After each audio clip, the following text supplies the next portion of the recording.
Good morning, everybody. It's The Rock from 106.1 Kiss FM. Again, I'm not using theme music until my computer is back up and running 100%. It is not, but it looks like we can have a normal broadcast day today. Let's welcome to the podcast my tag team partner in podcasting, the one, the only Ramblin' Jerry Valeri. Good morning, Jer. Good morning, Rob. Nice to talk to you. I'm excited because I feel like this pay-per-view more than others, we've spoken very little about this. Right. I purposefully kept my comments to myself. You kept yours to yourself. I still feel like I know what you're thinking. I don't know if you know what I'm thinking. We'll find out. I will definitely say I don't know where you're at. If you give last night's show an A or an F, I would not be surprised. I'm excited to see where you're falling on here. I lean more one way or the other. We can start there if you want to. I only have a very brief amount of notes, so we can just kind of give our overall. Can we start with my first note? Yeah, please. I am the winner of the Lock of Destiny. You are. Yeah, absolutely. There's no way around it. When the first match, Zayn and Corbin, the first match that what are you? Is that a frog? Yes, Frank. Someone carved him for me with a chainsaw, and I thought on a day where I finally win my first Lock of Destiny in the calendar year, we have Frank show up and say, "Ribbit, this was such a good pay-per-view for Jerry. Rob croaked. Ribbit." Well, all I'm going to say about Frank is put Frank in middays and watch your numbers go up. So anyway, burn. So anyway, congratulations. You definitely won it. You got both. I thought it was going to be really funny once Zayn won the Corbin match, because we had the two disagreements. I thought it was going to be really funny once the babyface team for the women's 6-woman tag match won. And you win by a tiebreaker again. Yeah, and I won by a tiebreaker again. I thought that was going to be really funny. However, that did not happen, and you won both the disagreements. So you certainly, maybe this is rekindling the trend of Jerry picking up the B shows. I only missed 2 predictions, and one of them, and only one of them was something I was absolutely certain about. I was completely off base with Breezango, but I thought you were certain about the main event. I was and I wasn't. I was less certain than you. I could have gone Jinder just because I felt like watch the WWE do some hot shot booking. Like they're just trying to get people to talk about it at this point. And so it wouldn't have surprised me, the shock booking, because they seem to like that these days. Over the weekend, I was noticing a lot of articles coming out talking about betting odds, talking about how Randy Orton is expected to keep the title for a very long time, especially through SummerSlam, talking about, and I'm talking like different articles every time, how Randy Orton is supposed to be Vince's guy and is kind of untouchable right now. And I noticed that a lot of times when that stuff happens, they will do this just because the fans expect Jinder to lose. I don't want to take anything away from him or his moment. I'm not totally on board with the way it happened or with him as champion. However, to be fair, I'm not really on board with Orton as champion. He may not stay champion. I mean, it could change as early as Tuesday. Yeah, I mean, who knows? If the goal was to get people talking, I think that they probably did. But let me get into my issue with this, and I'm sure you're probably going to understand. It is the fact that for years and years and years, Jinder Mahal has been doing nothing but getting beaten. Then over the past 4 weeks, he's been doing nothing but winning. And that to me is lazy booking. I kind of refer to it as the millennial booking, as in it's just, we need everything immediate gratification, instant gratification. Everything's got to be now. I wish that I would really appreciate, I think, a Jinder Mahal title run later in the summer when an actual transformation an actual story happened to make Jinder champ. You know what I mean? Have him beat a few people along the way. Have him beat Apollo Crews. Have him beat. Sorry, Crews isn't there anymore. Have him beat Dolph Ziggler, something like that. Yeah. Have him beat a few guys. And always kind of have Orton in the crosshairs. Like always have something overarching with Randy and have it get there. But just like when you look at the memorable title runs and the legit champs that WWE has created, none of them get like hot-shotted like this, except for very recently. And it's annoying to me. It reminds me very much of Finn Balor's debut. I don't question Finn as championship material. I just really don't like the way that they did it. Well, with the exception of maybe 1 week in April, I've literally never seen Jinder Mahal win outside of the month of May. Yeah, that's exactly my point.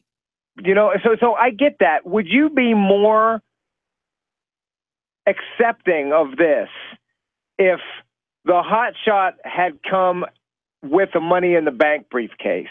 So let's say he wins Money in the Bank, and that's how he gets his title shot, and that's how he wins it. Because they've done that before. Are you more okay with that than just, we're going to forget he was a jobber. Here we go. He's champ. I would call that a small step better. I mean, it's something more than just nothing happened and all of a sudden he's a megastar. Or let me even do you one better. WWE Network goes to India, so now he's a megastar.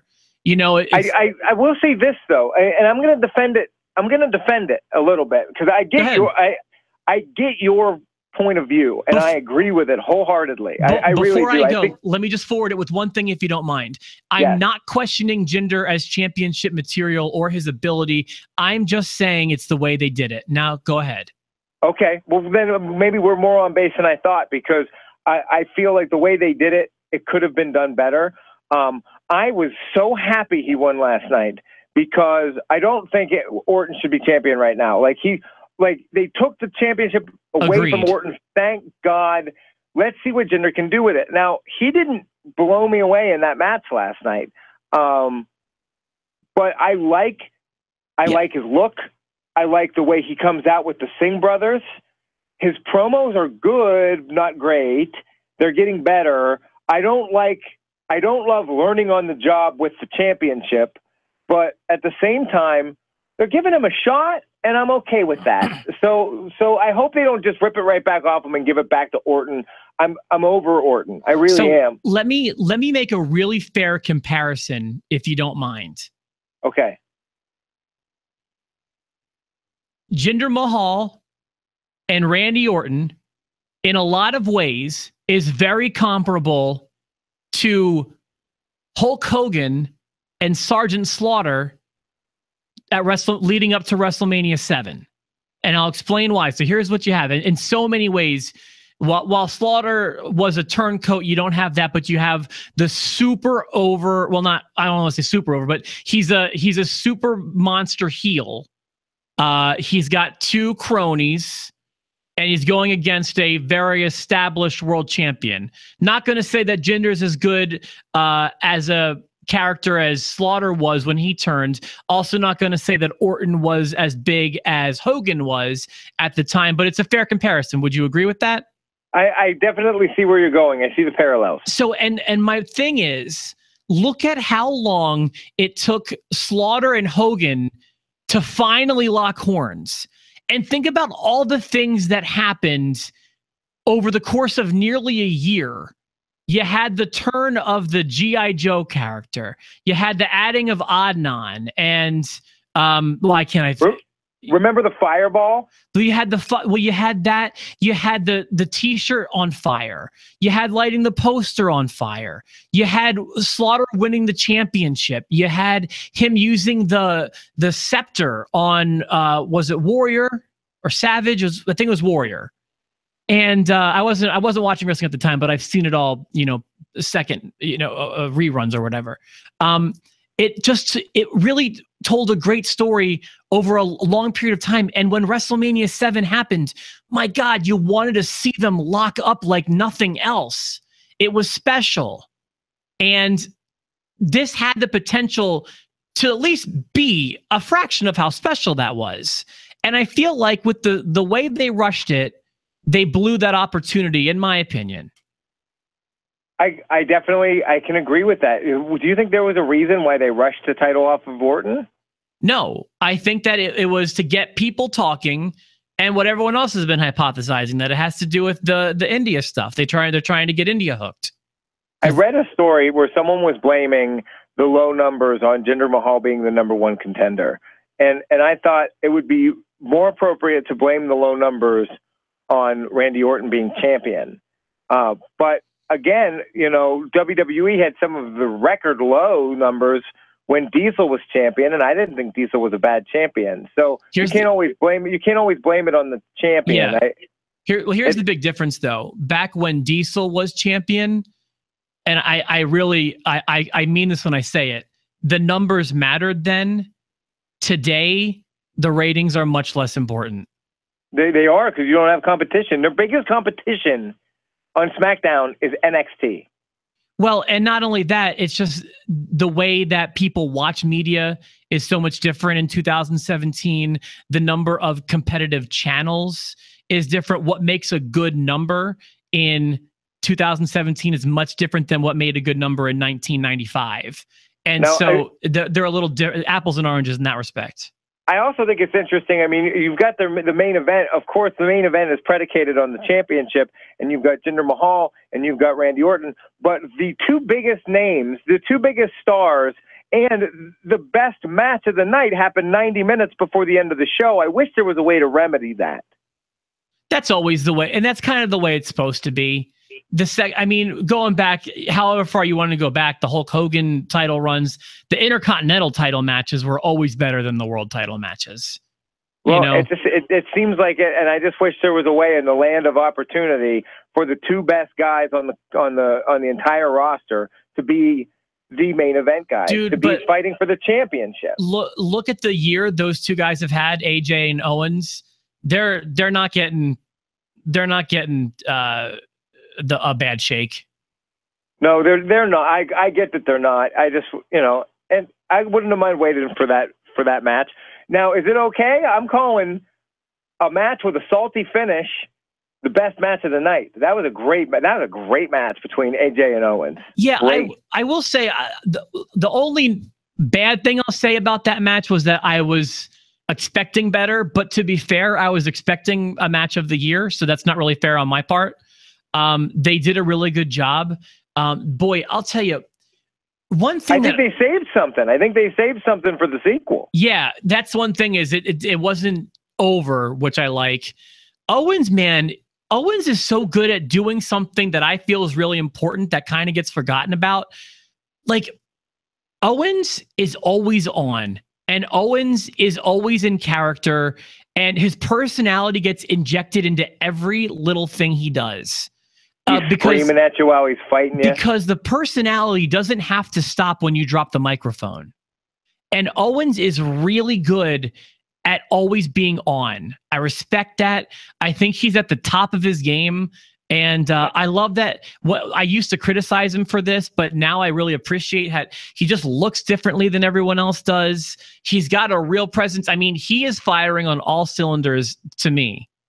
If this continues, and I thought about it this weekend, and because I was just watching wrestling all weekend, and I was watching the WWE Network, and as I'm watching old Kevin Owens matches that I really liked, and I watched some of the stuff in NXT, and I'll be 100% honest with you. I thought to myself, if he continues for another 5 years, another 10 years at this level, or even close, he will be my favorite wrestler of all time. Look at that. That's high praise. He has the potential to be. He's right up there already. Like I absolutely love everything that he does. It's some of the most subtle things are the best, just like you said. Yeah. He's fantastic. I mean, I can't ever see him making my, top 3, even 5, but I love the work he's doing right now. And he's a real example of a guy that when I hear his music or when I know a match of his is coming up, I get excited for it. So mixing him up with AJ is like mixing ice cream and a milkshake. Yeah. You know what I mean?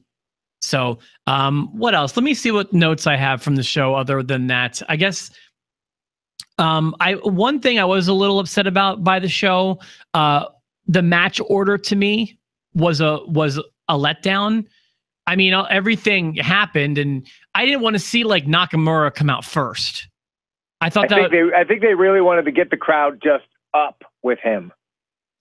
I feel like I just would have built to that, I guess. I don't know. These are minor gripes. He did fine.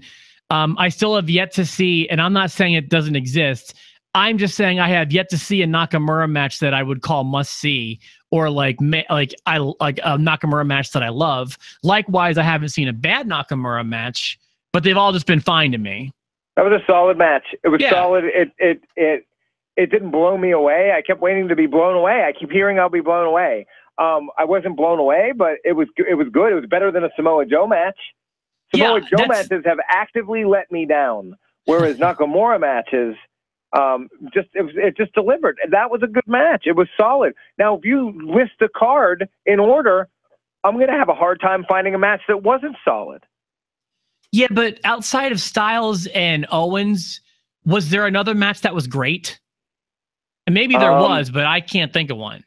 Okay, so it depends on what you mean by great. The same level of AJ and Owens, that kind of like always a potential to put on match of the night, always potential to put on a 5-star, like a wrestling with the psychology clinic. No, but Breezango and the Uggos was a funny match. It was perfectly placed. It made me happy. I didn't love the ending because I wanted my guys didn't win, but it was a good match. When Tyler Breeze is rolling from corner to corner slowly to get away from an Uso drop, I loved it. The grandma changing, that kind of stuff. To stay undercover. Yeah, because he was undercover, and JBL had one of my favorite lines of the night when he accidentally got hit in the face with the grandma dress. He was like, "Last time that happened, I paid for it." The announcers were having fun. The Usos cracked a smile at one point. Breezango it was just a nice. I thought that was a great match. I thought it was a great match and like a different kind of great. Yeah. Okay. So if you're going on the wrestling buffet premise that we've been going on, that Eric Bischoff talks about, they were great dessert. Yeah. Well, they were great. Exactly. First of all, I'm so into Breezango right now. And I'm with you in the fact that they were legit funny last night, like in an Attitude Era kind of way. Like their team reminds me very much of an Attitude Era tag team in a good way. Mm-hmm. Few things to make this loss a little easier for guys like us who are really into Breezango is, number one, if they can keep this up, they're going to be fine. They're going to be set. Second thing is, if we're going back to that millennial style booking where things go immediate gratification now, I don't mind if they give us more to chew on with this feud. Maybe pick it up at the next PPV or SummerSlam or whatever, is the second thing. And the third thing is, they in absolutely no way need the tag belts to get their gimmick over and to be funny. And you know what I mean? Like, they don't need those belts. Same thing with Enzo and Cass can be said. Absolutely. The reason they haven't held the straps is that they really don't need them. They're already hitting the purpose that they're supposed to be hitting. Now, the next match, you asked the question, was there a great match? I thought it was pretty great. I thought Sami Zayn and Baron Corbin was pretty great. Was it a 4-star match? No. But it was. I enjoyed it. I really enjoyed that match. I like Baron Corbin, and Sami Zayn's doing some good stuff right now. It was fine. It wasn't great. It wasn't bad. It was fine. Solid. It was solid as a rock. There was no reason up until the main event. There was no reason that this pay-per-view last night could not have been a SmackDown. I disagree with that. I do. I see that, like, storyline-wise, not a lot of things moved way forward, but things did continue. Like the welcoming committee stuff, that continues now. The and come on, Ellsworth saying he's masculine. He's the definition of masculinity. That's pretty awesome. Sure, but I mean, he did it the week before on SmackDown. Right. But I liked it. And the AJ Styles and Kevin Owens moving things forward. The Harper Rowan thing I don't get that. They just filled a spot with that. Correct. But I did see Ty Dillinger and Aiden English, and I thought they both did a great job. Again, it felt very much undifferent than the last 3 SmackDowns I've watched. It did to me because they had more time to wrestle. Well, yeah, they have more time. I will certainly admit that. They have more time to wrestle. You didn't love this pay-per-view. I really enjoyed it. I enjoyed this pay-per-view from front to back. And when Randy Orton didn't walk out of there with the championship, it was just the B+ cherry on the sundae that I needed. B+ is your score? I would say anywhere from a B to a B+. Wow. You could argue me down to a B, but I said this is a solid. They didn't blow anything. They didn't blow me away, so they're not getting an A score. Well, right, yeah. But they accomplished everything they wanted to. They put on good wrestling. They entertained the crowd. No matches were bad, and they have everybody talking about their main event today. So gonna challenge the WWE one thing. Wins. Gonna challenge one thing and answer this honestly. Harper and Rowan, was that bad? I thought it was. It wasn't great. It was like right. The worst of the matches. It was the worst of the matches on the card. And I wonder if it's because we've seen so much of them, and I wonder if it's because of Rowan, because I think I've seen Harper put on good matches. Well, I'm not saying they're incapable of good matches. I'm just saying they didn't have one last night. Okay. So definitely not an A pay-per-view. So it sounds yeah, it wasn't an A pay-per-view. I don't even think it was a B or even a C pay-per-view, to be honest with you. Now, okay. You're going to give it a D? Why? Because you don't like how they booked Jinder? No, I'm actually giving it points for that. Because first of all, I mean, like, something happened. And that's like my biggest complaint about a lot of these D+ pay-per-views is that nothing happens. D+, I'm surprised. I think I'm as surprised at a D+ as you are with my B+. And it's funny. I think we both should be in the middle, and neither one of us went to the middle today. On my Facebook wall, Jen put a comment on my wall saying she thought the show was a D show, and then Mike chimed in, and I'm usually on Team Mike. Usually Mike and I agree on pretty much everything when it comes to wrestling. He thought it was, I think he said a B or a B+. I don't remember which one he said. I'm on Jen's side personally. It's like, so let me just kind of I saw that, and I saw that our buddy Tony, he also gave it a B. He was very happy with Jinder. I was receiving text messages from him this morning. He was very excited. I'm praising that, at least as far as the letter grade goes, because that was at least the water cooler moment that I always complain doesn't exist. You know what I mean? Yeah, they had that for sure today. Yeah, at least they had that. While I don't think it was the right time or I'm just gonna stick with time. Like I just, I think that you could have gotten Jinder to the point where he needed to be a champion. At least you got people talking, so you've got that. Outside of that, you had one great match, several good matches. It really just felt like a SmackDown to me. Just not. You're giving too much credit to an average SmackDown. Maybe. I just feel like you didn't miss much outside of the main event. That's just the way I feel about it. It really felt not much different than the previous 3 SmackDowns. Wait, don't you like that they're continuing some of these feuds? They're moving AJ along with Kevin Owens. I've said nothing but flattering things about that match, and that angle is working for me.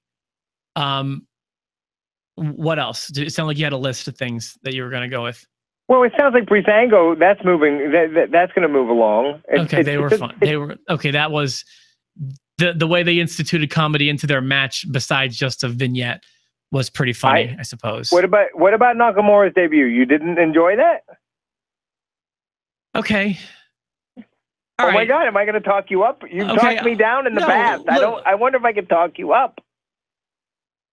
I could consider a C-. I suppose you're throwing some things that I did enjoy at me. Okay, you know what? Fine.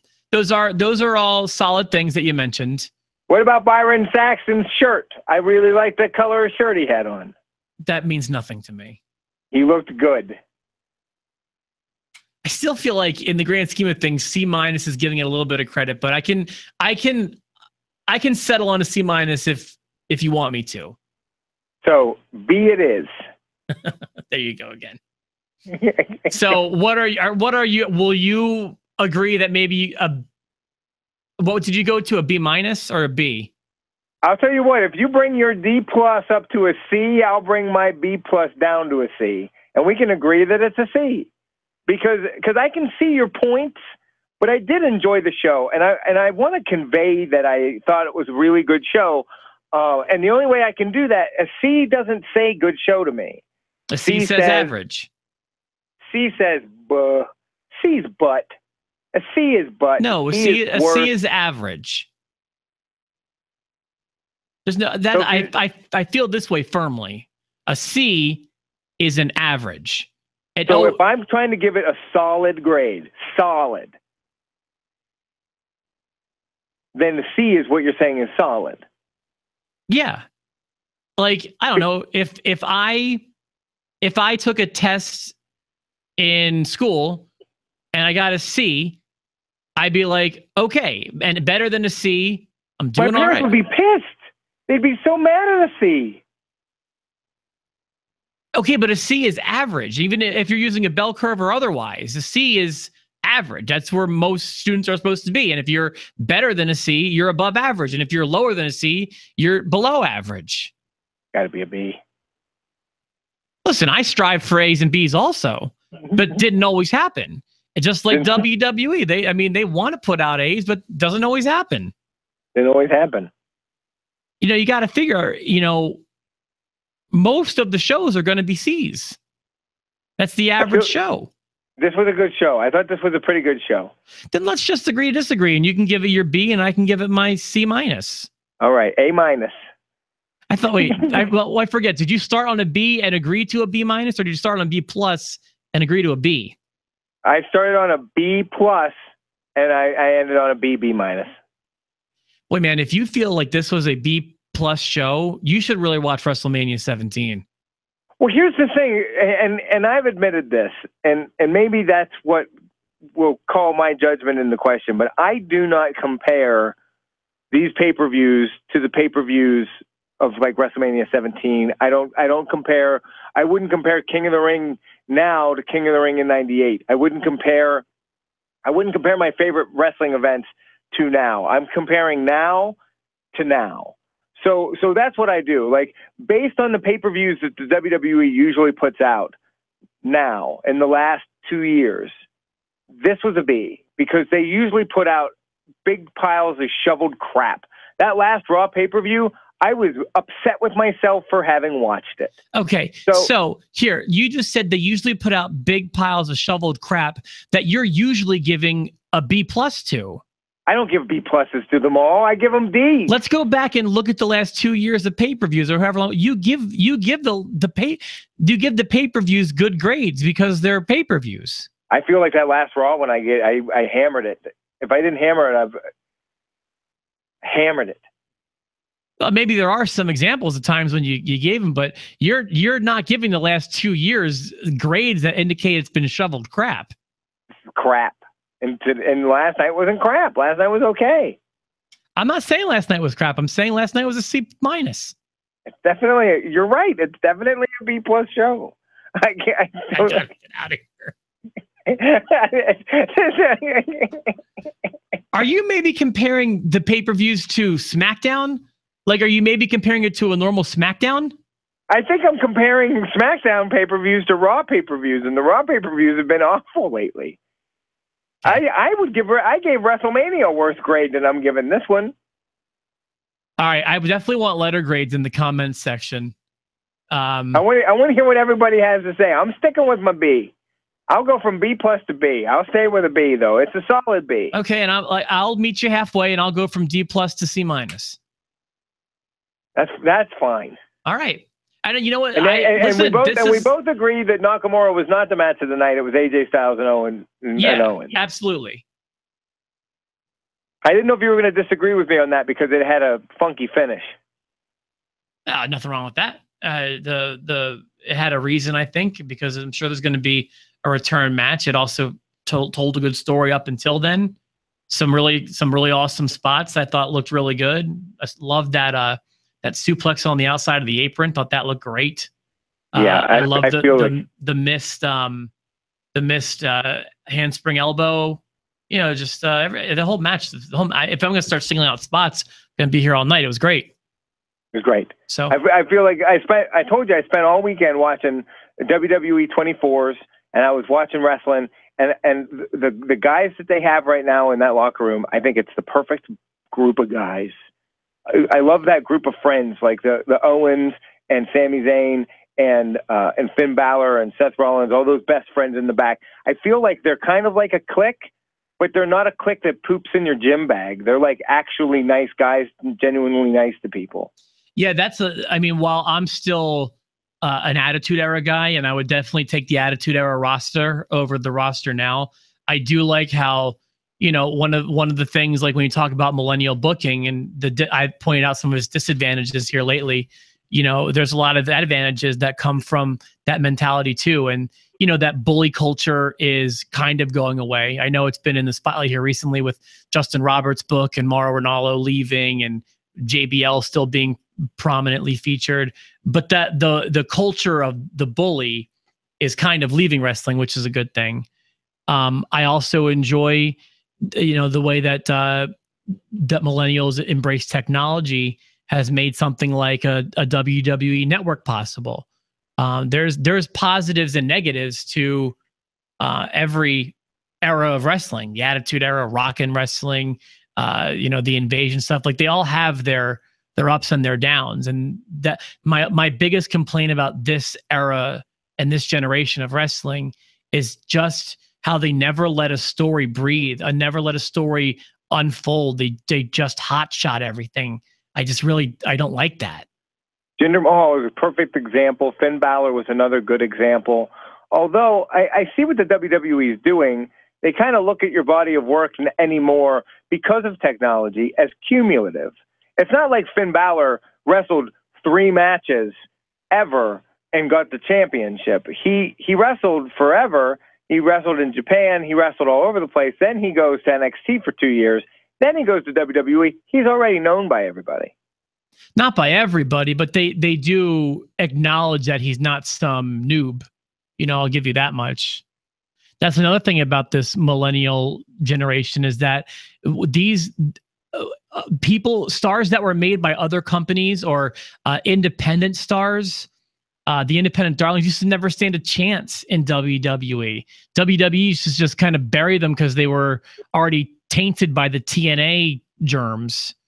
Yeah. And now you have someone like Styles come in and work his butt off and get rewarded for it. Would not have happened over the past several years. And the proof is in the pudding. It didn't happen. The Owens stuff didn't happen. The Sami Zayn stuff didn't happen. The El Generico, he was an indie darling, which means we can't have him. This generation, those indie cooties on him or whatever. So that's what I'm saying. But now they're bringing Gallows and Anderson over straight from Japan, and they're giving these guys chances now. Right, that's my point, and that's beautiful. Like that's fantastic. Is that Vince, or is that Vince losing some of his arguments to Triple H? And I really just think it's the audience. I don't know, or maybe that's facetious. I don't know. Whatever the mentality, it's just the mentality of the company and the way that they book. There's pluses and there's minuses. A+. All right, man. Let us know in the comments what you thought of the show. I have a feeling, I think that more people will probably side with Jerry if I had to make a prediction, but let me know if we're right or wrong. The only reason they'll do that, the only reason they'll agree with me is because I'm right. Well, it's an opinion, you know, and I feel you. It is right. Well, enjoy your lock of destiny for 2 more weeks until the next pay-per-view. I'm just being a jerk today. It's okay. No, I mean, that's what we do. We rub it in, and let's see. Maybe people won't agree with you. Maybe they'll agree with me. Leave us a comment, please, from myself, the Rob, my tag team partner, Jerry Valeri, who's up to something. Middays. Frank. Heard that guy's a pretty big, he's a good hopper. Hey, thanks for hopping along with us here in Happy Valley, everybody. Coming up, we have Luke Bryan. Ribbit. For the Rob, Jerry, and Frank, thanks for watching this week's Post to Post. We'll be back with a Raw recap tomorrow.